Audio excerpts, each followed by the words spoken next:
അച്ഛാ, പ്ലീസ് അച്ഛാ, ഒന്ന് പോട്ടെ അച്ഛാ. നിനക്കെന്താ പറഞ്ഞാ മനസ്സിലാവില്ലേ? ഇല്ല ഇല്ല.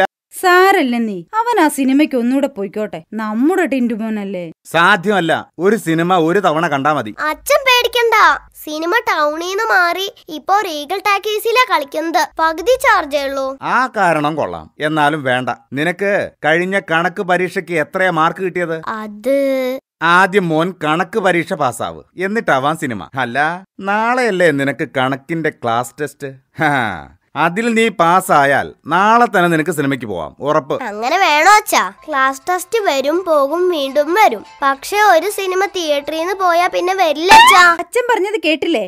നീ ക്ലാസ് ടെസ്റ്റിൽ കണക്ക് പരീക്ഷയ്ക്ക് പാസ്സായ നിനക്ക് തീർച്ചയായും സിനിമയ്ക്ക് പോവാം. പക്ഷേ എനിക്കത്ര ഉറപ്പ് പോരാ. മോനെ, ക്ലാസ് ടെസ്റ്റ് ഒക്കെ കഴിഞ്ഞോ? ആ, കഴിഞ്ഞമ്മേ. അങ്ങനെ ഈ ടൈമിൽ എല്ലാ ടെസ്റ്റും കഴിഞ്ഞല്ലോ. സന്തോഷായില്ലേ? എന്ത് സന്തോഷം!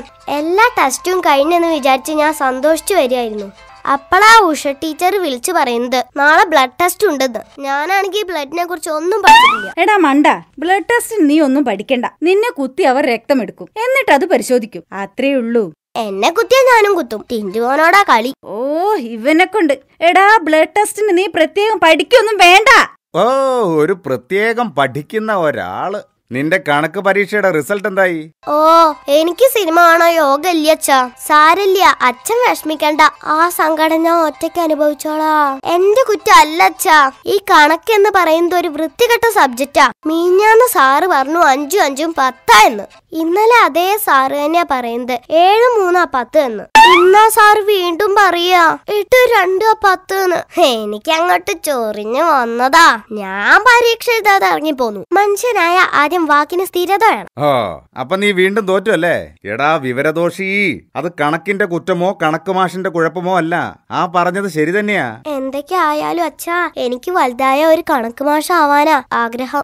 കണക്കിന് നേരാൻ വണ്ണം പാസ്സാവാത്ത നീയാ കണക്ക് മാഷാവാൻ പോകുന്നത്. ഏറിപ്പോയാ നിനക്കൊരു മലയാളം മാഷാവാം. അച്ഛൻ നോക്കിക്കോ, ഞാൻ എങ്ങനെങ്കിലും പഠിച്ചൊരു കണക്ക് മാഷാവും. എടാ, നിനക്ക് കണക്ക് മാഷാവാൻ ഇത്രയും താല്പര്യം എന്താ?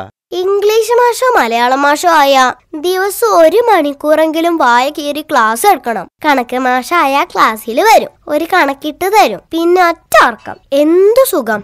ഓ, എനിക്ക് ആ ചാക്കോ മാഷെ കാണുമ്പോ അച്ഛാ കൊതിയാവും.